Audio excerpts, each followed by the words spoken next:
અમદાવાદના વિરાટનગરમાં બિલ્ડરની હત્યા કરવામાં આવી છે। બિલ્ડર હિંમત રૂડાણીની છરી મારીને હત્યા નિપજાવવામાં આવી છે। અજાણ્યા ઈસમોએ છરીના ઘા મારી તે બિલ્ડરની હત્યા નિપજાવી છે।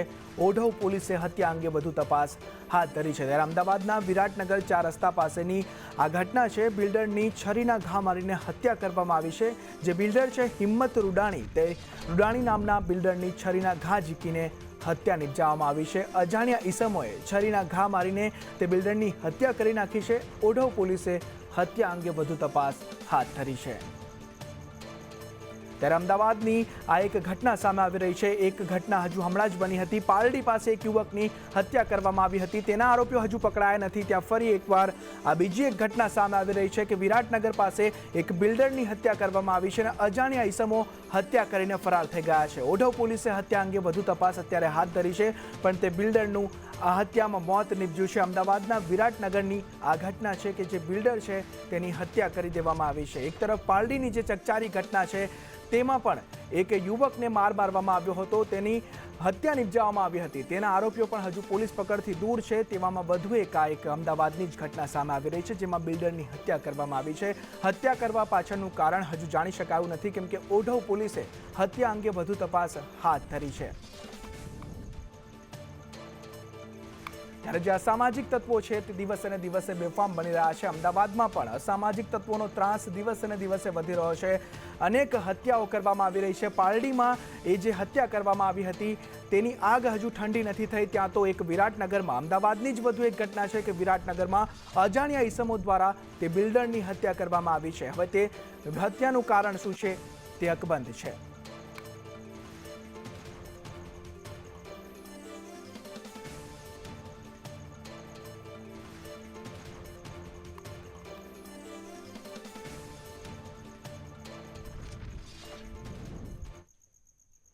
આ તરફ બનાસકાંઠામાં મેઘરાજાએ વિનાશ વેર્યો છે। થરાદ તાલુકા રામપુરા ગામમાં હજુ પણ જળબંબાકારની સ્થિતિ છે। મેઘતાંડવના કારણે 100 થી વધુ ઘરોમાં પાણી ભરાયેલા છે। પાણી ન ઓસરતા સ્થાનિકોની હાલત કફોડી બની છે। પરિસ્થિતિ વિકટ બનતા લોકોએ ઘર વખરીને બચાવવા માટે મકાનની છત પર મૂકી છે। ત્યારે અસરગ્રસ્ત વિસ્તારોમાં પૂર પીડિત લોકોને સલામત સ્થળે ખસેડવામાં આવ્યા હતા। ત્યારે તંત્ર હજુ સુધી ન ફરકતા લોકો રોષે ભરાયા હતા। રામપુરા ગામમાં જળ પ્રલયના કારણે લોકોને મોટું નુકસાન વેઠવાનો વારો આવ્યો છે। વિધાનસભા અધ્યક્ષ શંકર ચૌધરીએ રામપુરા ગામની મુલાકાત લઈને નુકસાનીનું વળતર આપવાની વાત કરી હતી।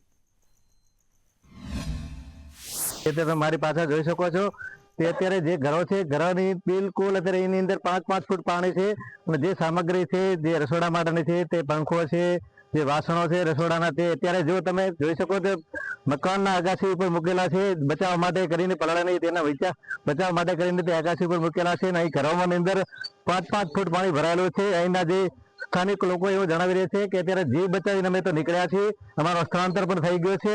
સંદેશ ન્યૂઝ દેવરા મિસ્ત્રી, થરાદ। વરસાદની ભારાગાહીને લઈ બનાસકાંઠા જિલ્લાના વાવ, થરાદ અને સોયગામમાં વરસાદે તબાહી મચી છે, ત્યારે સંદેશ ન્યૂઝ પહોંચ્યો છે થરાદ તાલુકાના રામપુરા ગામે ગ્રાઉન્ડ ઝીરો રિપોર્ટિંગ કરવા માટે। પાણીનો નિકાલ થાય અથવા કોઈ આને સહાય મળે તો નકા કોઈ પણ આધાર નથી, પશુ મરી જાય મરે મનક બેઠો એમને ભૂચંતર છે પાણીમાં, કેડેસમાં પાણી ભલે 70 ગરમ છે, પાણીનો કોઈ નિકાલ આગળ નથી। પાણી નિકાલ વગર તો મનક જાય જો બાપડો રહેતો રહે ક્યાં।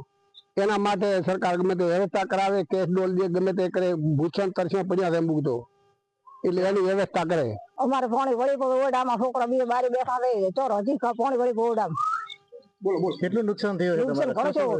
રોજવાનું ખાવા પીવાનું બધું ઘરમાં છે, કોઈ બાર એમથી ગુજના ઢુલ્યા બધું મોય છે, પલળી ગયું આખું પાણી વળી ઓરડામાં। ગામનું તો હતું જ, પાણીની પરિસ્થિતિ એટલી વિકટ હતી અને ભાવતા ક્ષેત્રના બંધા તોડી અને રામપુરા ગામમાં પાણી નથી। એના પછી છેલ્લા 70 કલાક થઈ ગયા ગણો ને આજ તો, ત્યારથી પરિસ્થિતિ એવી છે ને મીડિયાવાળા પણ જોવે છે, ઘૂંટને છાતી આગળ જાઓ તો થોભલા દેખાઈ રહ્યા છે પડેલા। હજી સુધી પીવા માટે પાણીની કોઈ સગવડ થઈ નથી। પંચાયતમાં કહીએ તો તલાટી એમ કે અમારા હાથમાં નથી, આગળ રજૂઆત કરો તો કે અમારા હાથમાં નથી। સંદેશ ન્યૂઝ દેવરા મિસ્ત્રી, થરાદ। તો થરાદના ભોરલ ગામમાં વરસાદી પાણીથી હાલાકી વેઠવાનો વારો આવ્યો છે। તળાવ ઓવરફ્લો થતાં ગામના ઘરો બેટમાં ફેરવાઈ ગયા છે। પાણી નિકાલ અસરગ્રસ્ત લોકોને કેશડોલ માટે રજૂઆત કરવામાં આવી છે। તળાવ પહોળા ઊંડા કરવા સિંચાઈ વિભાગ પાસે માંગ કરવામાં આવી છે। ઊંડા તળાવ એ પાણી નિકાલનો કાયમી ઉકેલ છે તેવું સરપંચ કહી રહ્યા છે। કરિયાણા કીટ અને ગાયોને ઘાસ પણ પહોંચાડવામાં આવ્યું છે। ઘણા 150થી ઉપર ઘરોમાં ખૂબ જ પાણી ભરાઈ ગયેલું છે. એ પાણી ભરાવાના કારણે માણસોને ખૂબ જીવન જરૂરિયાત અને ખાદ્ય વસ્તુ ઉપર ખૂબ તકલીફ પડી. એના કારણે અમારા ભાઈ શ્રી રામજીભાઈ ભોરલના સરપંચ ચાલુ છે, એમણે એમના દ્વારા 20 કિલો બાજરીનો કટ્ટો અને બીજું ખાદ્ય વસ્તુ નહીં તમામ સામગ્રી ઘર દીઠ બધાને ઘરે પહોંચાડવામાં આવી. એ તો વ્યવસ્થા થઈ ગઈ ને હાલ બધું બરાબર, પણ પાણી ભરાયેલું છે એ પાણી તાત્કાલિક મારડીવાસને ચારણવાસના વોળાની અંદર અને ગામની અંદર ઘાસચારો ઢોરાને પશુઓને એ પણ મોકલવામાં આવે અને ગરીબોને જે પાણી ભરાયેલા વિસ્તાર છે ત્યાં કેશ ડોલ ચૂકવવામાં આવે કે જેનાથી એમની રોજગારી થઈ શકી નથી, કામ ધંધો રોજગાર કરી શક્યા નથી, તો એમને પણ કેશ ડોલ ચૂકવણ વિનંતી કરું કે અમારા જે છે એ 2 તળાવો મોટા પહોળો કરવામાં ખોદકામ જળસંચય વિભાગ તરફથી કરવામાં આવે અને પહોળા તળાવ થાય તો આ જે પાણી આવે તે એ તળાવ સંગ્રહી શકે અને આ હોનારત થઈ શકે નહીં. આ તરફ દ્વારકાના જામખંભાળિયામાં વરસાદી માહોલ જામ્યો છે. ભાટથર, લાલુકા, સેઢા અને ભાટથરના જે વિસ્તારો છે ત્યાં વરસાદી માહોલ જામ્યો. વરસાદ વરસતા ઊભા પાકને જીવન દાન મળ્યું છે અને થોડા વિરામ બાદ ફરી મેઘરાજાએ દ્વારકાના જામખંભાળિયામાં એન્ટ્રી મારી દીધી છે. સોમનાથના શિંગોડા ડેમના 2 દરવાજા ખોલવામાં આવ્યા છે. ઉપરવાસમાં પાણીની આવક થતાં દરવાજા ખોલવામાં આવ્યા છે. ડેમના 2 દરવાજા 0.30 મીટર ખોલવામાં આવ્યા છે. ગીર ગઢડાના 2, કોડીનારના 10 જે ગામો છે તેમને એલર્ટ કરવામાં આવ્યા છે.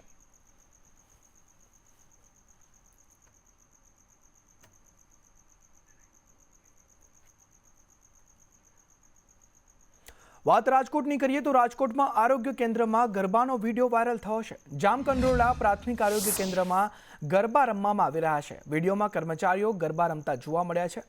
આરોગ્ય કેન્દ્રમાં રાસ ગરબાનો વિડીયો વાયરલ થતા અનેક સવાલો પણ અહીં ઉઠી રહ્યા છે.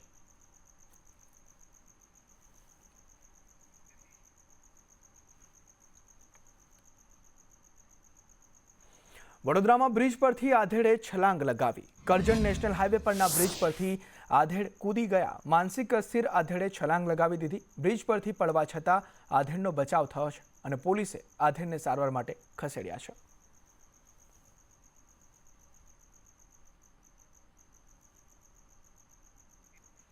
પશુપાલકો અને ખેડૂતોની બહારે આવ્યા છે એમએલએ હીરા સોલંકી. અમરેલીમાં ખાનગી કંપનીએ રસ્તા પર દબાણ કર્યું હતું. અમરેલીના ખાંભાના રાણીપરામાં આ દબાણ કરવામાં આવ્યું હતું. ત્યારે તાર ફેન્સિંગ અને જાળી કરીને રસ્તો બંધ કરવામાં આવ્યો હતો. સ્થાનિક તંત્ર અને એમએલએ ગ્રામજનો માટે આ રસ્તો જાતે જ ખુલ્લો કર્યો છે. આ તરફ અમરેલી જિલ્લામાં મગરમચ્છની પીઠ જેવા માર્ગોને લઈ રાજકારણ ગરમાયું છે. સતત 3 ટર્મ સુધી અમરેલી ભાજપા સાંસદ રહી ચૂકેલા નારણ કાછડિયાએ પણ અમરેલી જિલ્લાના રોડ રસ્તાની હાલત પર નારાજગી વ્યક્ત કરી છે. ગામના રોડ હોય કે નેશનલ હાઈવે સરકાર અઢળક પૈસા આપે છે, પણ કટકીબાજ અધિકારીઓને લઈ કોન્ટ્રાક્ટર્સ ગુણવત્તાસભર કામ આપતા નથી. પરિણામે રોડ બિસ્માર બન્યા છે. અધિકારી અને કોન્ટ્રાક્ટર ની મિલીભગતથી રસ્તાઓ જે ખરાબ થયા છે એનો ભોગ જનતા બની રહી છે. સરકાર પૂરતા પ્રમાણમાં પૈસા આપે છે, જેટલા માગે એટલા આપે છે. પછી પંચાયતના રસ્તાઓ હોય, સ્ટેટ હાઈવેના હોય કે નેશનલ હાઈવેના હોય, અધિકારીઓની મનસા અને અધિકારીઓની ઢીલી નીતિને કારણે આ કોન્ટ્રાક્ટરો જે કામ કરે છે એ ક્વોલિટીની બહારનું કામ કરે છે, નબળી ગુણવત્તાનું કામ કરે છે, એની સામેની ફરિયાદ હતી. આ તરફ ગાંધીનગરના સેક્ટર 7માં વેસ્ટ કલેક્શન પોઈન્ટને લઈ વિરોધ થઈ રહ્યો છે.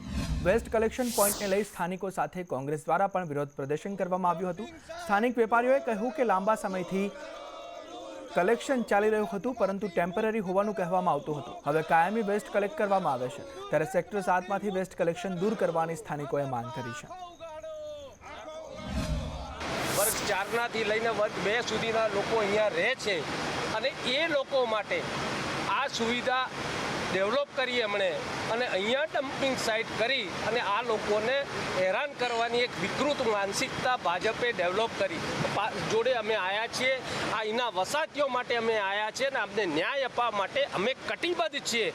જે કંઈ પણ હદ સુધી અમારે લડત લડવી પડે અમે લડવા માટે તૈયાર છે. અહીંયા જ્યારે ડમ્પિંગ સાઇટ ચાલુ થઈ એ અરસામાં કાચું બાંધકામ આ લોકોએ કરેલું, એટલે અમને એમ કે અહીંયા બીજી જગ્યા ફળવાશે એટલે અહીંયાથી જતું રહેશે, પણ અહીંયા એમને ફાવતું ચડી ગયું. એમાં ધીરે કરીને પછી પાકું બાંધકામ જાતે કરી દીધું એ લોકોએ, અને એમાં પાકું બાંધકામ થયા પછી અમે કશું પછી રજૂઆત કરવા ગયા પણ કોઈ હજુ સાંભળ્યું કંઈ છે નહીં. ગંભીરા બ્રિજ દુર્ઘટના બાદ આરએનબી વિભાગ જાગ્યું છે. રાવપુરા વિસ્તારમાં આવેલા કુબેર ભવન અને નર્મદા ભવનની સરકારી કચેરીઓ ખસેડવામાં આવતા વિવાદ સર્જાયો છે. તરસાલી હાઉસિંગ બોર્ડના આવાસમાં આ બંને કચેરીઓને ખસેડવાના નિર્ણયથી સ્થાનિકોમાં નારાજગી જોવા મળી છે. સરકારી ઓફિસો રહેઠાણ વિસ્તારમાં જ જતા વિરોધ વધુ ઉગ્ર બને તેવી શક્યતાઓ અહીં વર્તાઈ રહી છે. સરકારી ઓફિસો અહીંયા આવશે તો અમારી પ્રાઇવેસી ડિસ્ટર્બ થશે. હવે એક તો અમને તો જાનમાં કશું છે નહીં, અમને અમારા વિસ્તારનું છે પણ અમને ધ્યાનમાં લીધા નથી. એટલે આ લોકોનું અધિકારીઓનું કઈ રીતનું પ્લાનિંગ છે એ અમને ખબર પડશે, અને જો અમારા વિસ્તારના લોકો ડિસ્ટર્બ નહીં થતા હોય, એમની પ્રાઇવેસી ડિસ્ટર્બ ના થતી હોય એ રીતનું પ્લાનિંગ હશે તો વિચારીશું. તરસાલીમાં કઈ જગ્યાએ ગુજરાત હાઉસિંગ બોર્ડ નર્મદા ભવનની જે જર્જરિત બિલ્ડિંગ છે એના ધારાધોરણ હેઠળ બધી કચેરીઓ અહીંયા શિફ્ટ કરવાની છે. એ કોઈને જાણ નહીં, કોઈને ખબર નથી, કે કોઈ આગેવાનોને કે કોઈ સ્થાનિક રહીશોને કોઈને ખબર નથી. અને જે જગ્યાએ આવવાની છે એવું માલુમ પડ્યું કે જે જગ્યાએ આવવાની છે જુપિટર બાજુમાં, તો ત્યાં તો બધા રહીશો છે, તો રહીશો અને સરકારી કચેરી મિક્સ કઈ રીતના સહન કરી શકશે, પાર્કિંગ કઈ રીતના લોકો એફોર્ડ કરી શકશે. એટલે બહુ મોટી સમસ્યાનો ઉદ્ભવ થશે. એના લીધે વધારે કોર્ડિનેટેડ કરીને જો આ એક વિકલ્પ કાઢે તો સારું છે સરકાર. જે રીતે કલેક્ટર ઓફિસમાંથી પરિપત્રક બહાર પાડવામાં આવ્યો છે કે રિનોવેશનના લીધે આ બધી ઓફિસો શિફ્ટ કરવાના છે, આ ઓફિસો બધી MIGના જે ખાલી પડેલા મકાનો છે એની અંદર શિફ્ટ કરવાનું છે. 2 દિવસથી તમામ વિભાગના અધિકારીઓ પોતે ઓફિસના આવીને અહીં જોઈ રહ્યા છે. અલા ભાઈ, તમે પહેલાં સ્થાનિકોને પૂછો તો ખરા. બીજી વસ્તુ કે તમે અહીંની રહેકી તો વ્યવસ્થિત કરો. અહીં આ લોકો પાસે અત્યારથી પાર્કિંગની શું તકલીફ છે, તો આગળ જઈને અગર જો તમે ઓફિસો શિફ્ટ કરશો તો કેટલી મોટી પાર્કિંગની સમસ્યા થશે. આ તરફ પાલિતાણાના ગ્રામ્ય વિસ્તારમાં એસટી બસોની અનિયમિતતાથી લોકોને હાલાકી ભોગવવાનો વારો આવ્યો છે. મુસાફરો તેમજ વિદ્યાર્થીઓને મુશ્કેલી પડતા દેદરડા, નાનીમાળ, કંજરડા જે ગામો છે તેના રૂટના વિદ્યાર્થીઓ હલ્લાબોલ કરી વિરોધ કર્યો હતો. રૂટમાં સમયસર બસ મૂકવા માંગ સાથે મિની બસમાંથી મોટી બસ મૂકવામાં રજૂઆત કરવામાં આવી હતી. અમારા ગામમાં વિદ્યાર્થી માટે જે 10નો ફેરો આવે છે તે બસ હંમેશા લેટ આવે છે, જેના કારણે અમારા ગામના વિદ્યાર્થી સમયસર સ્કૂલ પહોંચી શકતા નથી અને તેમના શિક્ષણમાં ઘણું નુકસાન થાય છે. જો એવું થાય વિદ્યાર્થીઓ અવાજ કરે તો તેને પોલીસની ધમકી આપે છે, જેલમાં નાખવાની ધમકી આપે છે. અમારા અપડાઉનનો ખૂબ મોટો પ્રશ્ન છે. છેલ્લા લગભગ 3 થી 4 મહિનાથી મિની બસ આવે છે, અમે દરવાજે ઉભા રહીને જઈએ છીએ. તો અમને કંઈક થાય તો અમારી જિમ્મેદારી કોણ લે? આ એસટી ડેપો લેશે કે કોણ લેશે? સમયસર બસ નથી આવતી, 11:30 બસ પોગાડે છે, એક લેક્ચર વયો થાય તો અમારું ભણતર બગડે છે. કારણ કે આપણે પાલિતાણા બસ ડેપોમાં મેં અનેકવાર લેખિતમાં રજૂઆત કરી છે, ધારાસભ્ય શ્રી ભીખાભાઈને રજૂઆત કરી છે. કારણ કે અમારે આ બાળકો નિશાળિયા છે કે અવારનવાર હેરાન થાય છે. રાતે ક્યારેક 7 વાગે આ બસ આવે, બરોબર ઘેરથી જે ભણવા આવે છે બાળકો દીકરીઓને બધા એ કેદુના હેરાન થાય છે. તો હેલ્મેટને લઈ અમદાવાદ પોલીસનું જાગૃતિ અભિયાન. ઝોન 3 ડીસીપીની આગેવાનીમાં સરસપુરથી બાઇક રેલી યોજવામાં આવી. સરસપુરથી મેમકો 4 રસ્તા સુધી આ બાઇક રેલીનું આયોજન કરવામાં આવ્યું. પોલીસ કર્મચારીઓ હેલ્મેટ પહેરીને આ રેલીમાં નીકળ્યા. લોકો ફરજિયાત હેલ્મેટ પહેરે તે માટે પોલીસ દ્વારા એક પ્રયાસ કરવામાં આવ્યો છે.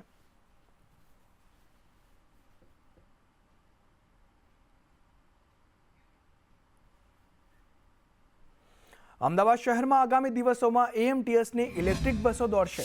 હાલ CNGથી AMTS બસ ચાલે છે, પરંતુ હવે અમદાવાદ મહાનગરપાલિકાના AMTS વિભાગે નવી ઇલેક્ટ્રિક બસો દોડાવવાનો નિર્ણય કર્યો છે, જેના માટે AMTSની 330 ઇલેક્ટ્રિક બસ અને BRTS પાસેથી 60 બસ લેવામાં આવશે.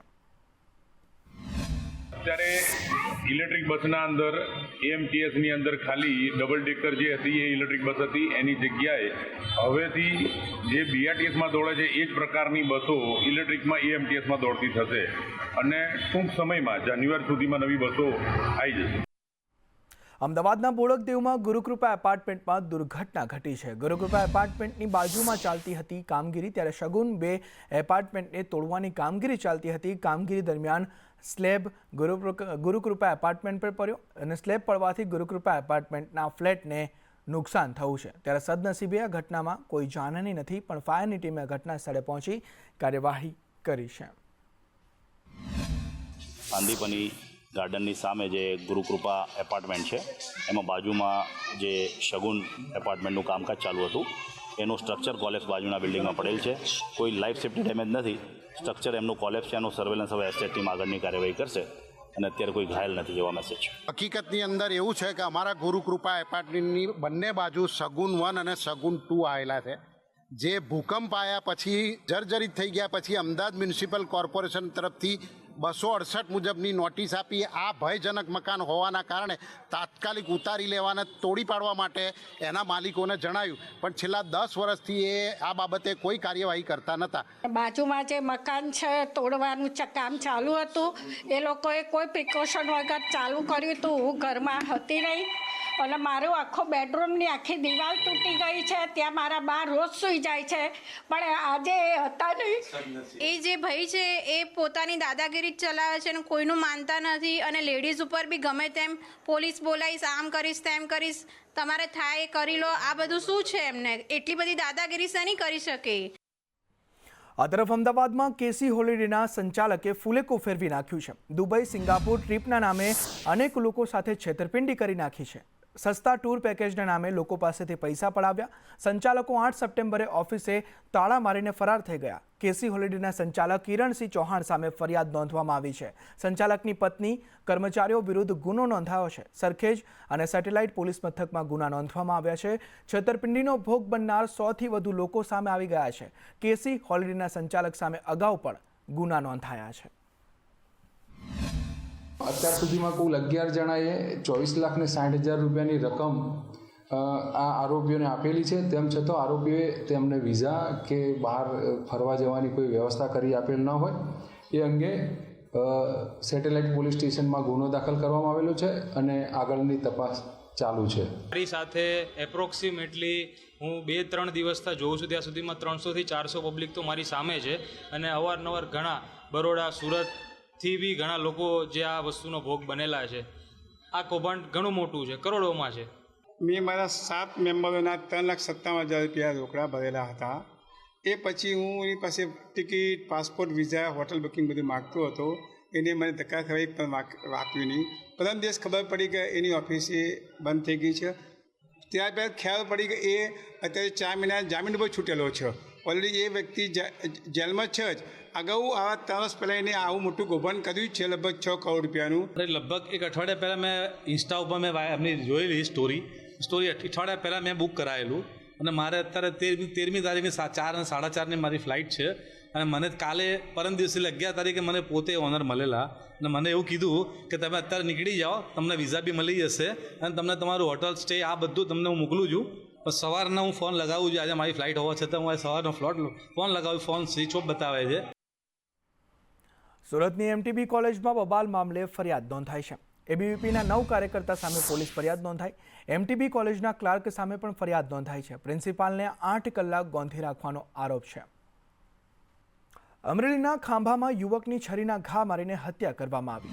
નવા માલકનેશ ગામમાં હત્યાનો બનાવ બન્યો. મેહુલ સોલંકીની છરીના 10થી વધુ ઘા મારીને હત્યા નિપજાવવામાં આવી છે. ત્યારે ખાંભા પોલીસે હત્યાનો ગુનો નોંધ્યો, તપાસ હાથ ધરી છે.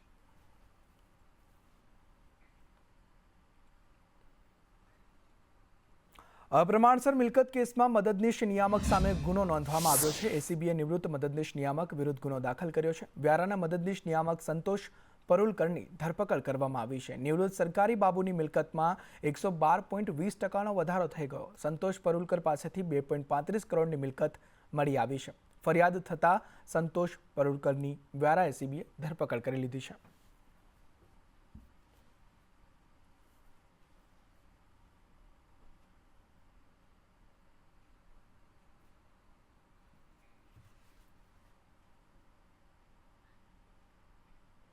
આણંદના બોરસદમાં લુખ્ખા તત્વો સામે કાર્યવાહી કરવામાં આવી છે. મધ્યરાત્રિએ તલવારો સાથે ડીજે વગાડી આતંક મચાવ્યો હતો. આણંદ ચોકડી પાસે ખુલ્લી તલવારો સાથે બર્થડે ઉજવ્યો હતો.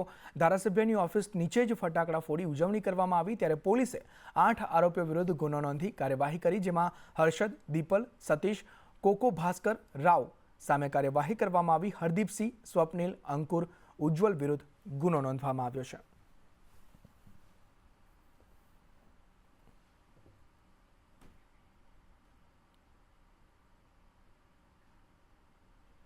સુરતમાં 2.68 કરોડની ઠગાઈ કરનાર ઝડપાયો. ધંધામાં રોકાણના બહાને ઠગાઈ કરી હતી. અડાજણના વેપારી સાથે ઠગાઈ આચરી હતી. પ્રતિક ઉર્ફે રાહુલ પટેલની પોલીસે ધરપકડ કરી છે.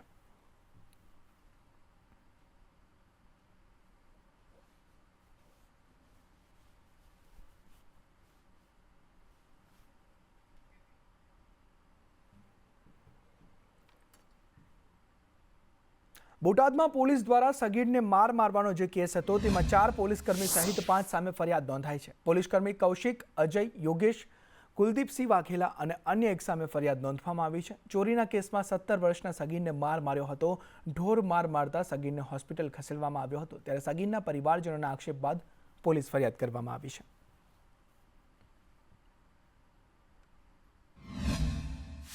પ્રથમ જે સ્ટેટમેન્ટ છે તેમાં પોલીસની સારવાર વિશે કે અન્ય કોઈ બાબતે આ સગીર દ્વારા કોઈ આક્ષેપો કરવામાં આવેલ ન હતા. ત્યારબાદ આ સગીર દ્વારા પોલીસ વિરુદ્ધ આક્ષેપો કરવામાં આવતા હોય આ બનાવમાં સંપૂર્ણપણે સત્યતાથી તપાસ થાય તે હેતુસર બોટાદ પોલીસ દ્વારા ફરિયાદ દાખલ કરવામાં આવી છે, જે તેની વાલીની હાજરીમાં દાખલ કરવામાં આવી છે. જુવેનાઇલ હોવાથી તથા ગેરકાયદેસર રીતે કસ્ટડીમાં રાખવા બાબતે અને માર મારવા બાબતેની તમામ કલમો હેઠળ ગંભીર ગુનો દાખલ કરવામાં આવ્યો છે અને તેમાં હાલમાં કાયદેસરની કાર્યવાહી છે તે બોટાદ પોલીસ દ્વારા કરવામાં આવી રહી છે. અરવલ્લીમાં 20 દિવસમાં દારૂના 351 ગુના નોંધાયા. અરવલ્લી પોલીસે 4.39 કરોડનો દારૂ ઝડપ્યો. ગુજરાતમાં દારૂ ઘુસાડતા 372 આરોપી ઝડપાયા. સરહદી વિસ્તારમાં પોલીસની કડક કાર્યવાહી જોવા મળી રહી છે.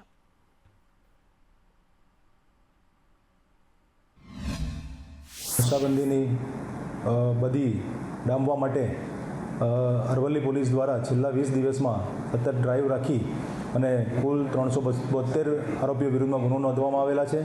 તેમજ 4,39,70,000નો મુદ્દામાલ દેશી વિદેશી દારૂ તમામ જપ્ત કરવામાં આવેલો છે. ગોંડલના ભુજપરા પાસેથી બસમાંથી યુવકના અપહરણ કેસમાં પોલીસને સફળતા મળી છે. ફરિયાદના આધારે પોલીસે ઉપલેટા ફાયાવદરના વડેખણ ગામેથી 4 શખ્સોને ઝડપી અભિયુતને છોડાવી લીધો છે. પોલીસે અપહરણમાં વપરાયેલ ગાડી, મોબાઈલ ફોન સહિત ₹11.15 લાખનો મુદ્દામાલ કબજે કર્યો છે. તપાસ દરમિયાન મહિલા પિયરમાંથી ગુમ થતા સાસરી પક્ષે અપહરણ કર્યું હોવાની પોલીસ તપાસમાં પ્રાથમિક વિગતો પણ સામે આવી રહી છે. નેશનલ હાઈવે પર પસાર થતી એક એસટી બસમાંથી કોઈ અજાણ્યા માણસો કાળા કલરની સ્કોર્પિયો આવી વ્યક્તિનું અપહરણ કરી ગયેલા હોય. હકીકત મળેલી કે ભાયાવદરના વડેખળ ગામની સીમમાં આવી કોઈ વ્યક્તિ હોય, જેથી તાત્કાલિક Bhayavadar PI Parmar, LCB PI Vadodara તથા ગોંડલ તાલુકા પીઆઈ પરમારની ટીમો અન્વયે આ સ્થળે તપાસ કરતા ત્યાં આરોપીઓ અને જે છે તે મળી આવેલા. 17 સપ્ટેમ્બરે વડાપ્રધાન મોદીનો જન્મદિવસ છે, ત્યારે ભાજપ સેવા પખવાડિયાની ઉજવણી કરશે. ભાજપના બાપુનગરના કોર્પોરેટર અને મદદગાર પરિવારના નામે સેવાકીય સંસ્થા ચલાવતા પ્રકાશ ગુર્જર દ્વારા મેગા બ્લડ ડોનેશન કેમ્પનું આયોજન કરાયું છે.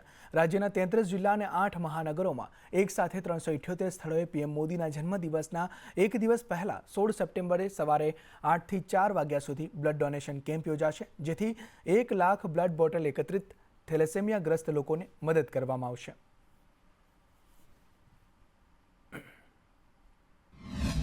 અમારો ટાર્ગેટ નિશાન ખૂબ ઊંચો રાખ્યો છે. અમે 1 લાખ સુધીના રક્તદાનને કરાવવા માટેના પ્રયાસ કરી રહ્યા છીએ કે 1 લાખ ડોનર્સ એક સાથે એક દિવસની અંદર 8 જ કલાકની અંદર સમગ્ર રાજ્યમાં રક્તદાન કરી થેલેસેમિયાના બાળકોને મદદરૂપ થવાનો પ્રયાસ કરે, ઓપરેશન સિંદૂરની સફળતાને પણ ઉજવે અને આદરણીય પ્રધાનમંત્રીશ્રીને એક જન્મદિવસની સારી ભેટ આપવાનો અમે સહિયારો પ્રયાસ કરવાનો પ્રયાસ કર્યો છે. પંચમહાલની વાત કરીએ તો સરદાર પટેલની 150મી જન્મ જયંતિ નિમિત્તે સરદાર સન્માન યાત્રા યોજાઈ। બારડોલીથી નીકળેલ સરદાર સન્માન યાત્રા પંચમહાલમાં પહોંચી। ગોધરા ખાતે પહોંચેલ સરદાર સન્માન યાત્રાનું વિવિધ સમાજ દ્વારા સન્માન કરવામાં આવ્યું। ત્યારે સરદાર પટેલની કર્મભૂમિ બારડોલીથી ધર્મભૂમિ સોમનાથ સુધી યોજાઈ છે આ યાત્રા। ગોધરા ખાતે યોજાયેલ સભામાં પંચમહાલના રાજવી પરિવારને સન્માનિત કરવામાં આવ્યા।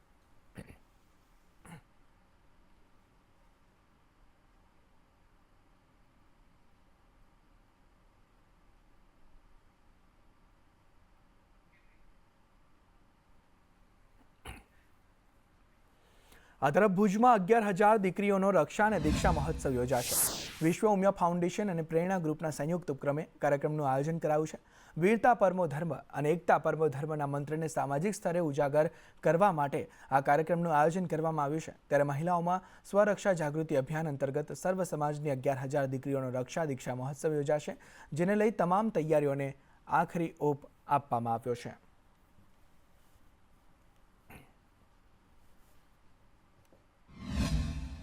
વીરતા દીકરીઓને આત્મરક્ષા, ભવિષ્યમાં તે પોતાના માટે રક્ષા કરી શકે તે માટેનો આ એક મહોત્સવ છે। તેમજ તેમની કઈ રીતના રક્ષા કરવી અને સંતો દ્વારા અહીં મહોત્સવમાં એમને એક રક્ષા કઈ રીતે થાય અને દીક્ષા કઈ રીતે થાય આખી સ્ટેજ ઉપરથી માહિતી આપશે। કચ્છના એક ખેડૂત પુત્રને સફળ અંગ પ્રત્યારોપણ થકી નવજીવન મળ્યાનો કિસ્સો સામે આવ્યો છે। મોટી ખાખરના ખેડૂતના 10 વર્ષીય પુત્રને કિડનીની તકલીફ ઊભી થતાં અઠવાડિયામાં 3 વાર ડાયાલિસિસ માટે જવું પડતું હતું। શાળામાં પણ માત્ર પરીક્ષા આપવા જ જતો હતો, પરંતુ હવે કિડની ટ્રાન્સપ્લાન્ટ બાદ હાલમાં સ્વસ્થ જીવન ગુજારી રહ્યો છે। એટલું જ નહીં, તે અન્ય દર્દીઓ માટે પણ પ્રેરણારૂપ બન્યો છે।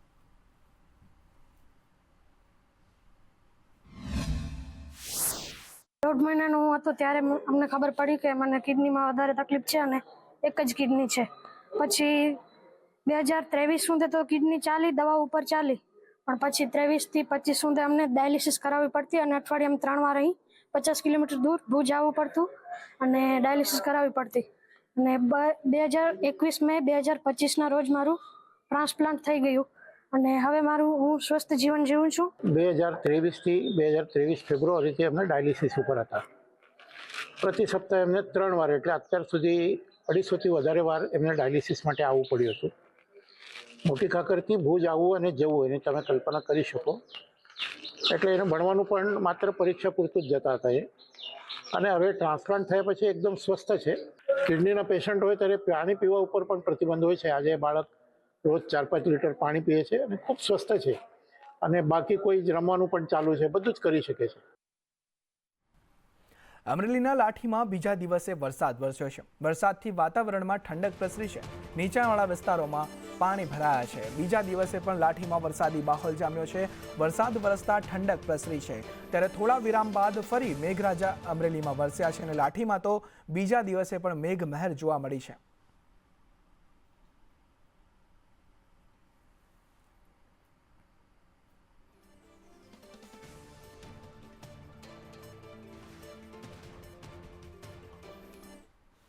આ તરફ ગીર ગઢડાના કોડીનાર ઉનાના ગ્રામ્ય વિસ્તારોમાં વરસાદ વરસ્યો। ડોળાસા, માલગામ, વેડવા, કેસરિયા ગામમાં વરસાદી માહોલ જામ્યો। જામવાળા ગીર અને આસપાસના વિસ્તારોમાં વરસાદ વરસ્યો છે। મેઘરાજાની એન્ટ્રીથી ખેડૂતોમાં પણ ખુશીની લાગણી જોવા મળી રહી છે, કેમ કે હવે પાકને જીવન દાન મળ્યું છે અને તેના કારણે ધરતીપુત્રો અત્યારે ખુશ છે।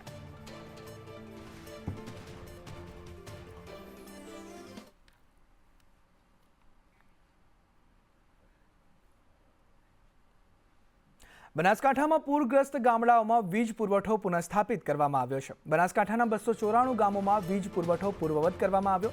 વરસાદથી અનેક ગામોમાં વીજ પુરવઠો ખોરવાઈ ગયો હતો, તે વીજ પુરવઠો પૂર્વવત કરવામાં આવ્યો છે। યુજીવીસીએલ ટીમ દ્વારા યુદ્ધના ધોરણે કામગીરી કરવામાં આવી। નડાબેટ ઝીરો બોર્ડર સુધી વીજ પુરવઠો પૂર્વવત કરવામાં આવ્યો છે અને 294 ગામોમાં વીજ પુરવઠો પુનઃસ્થાપિત કરવામાં આવ્યો છે, જે ભારે વરસાદના કારણે ખોરવાયો હતો।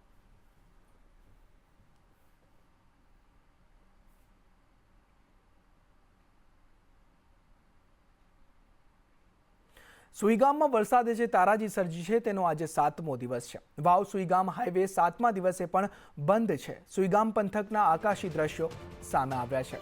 7મે દિવસે પણ જ્યાં નજર જાય ત્યાં પાણી જ પાણી નજરે પડી રહ્યું છે। આકાશી દ્રશ્યોમાં પાણી ન ઓસરતા સ્થાનિકોને ભારે મુશ્કેલી વેઠવાનો વારો આવ્યો છે।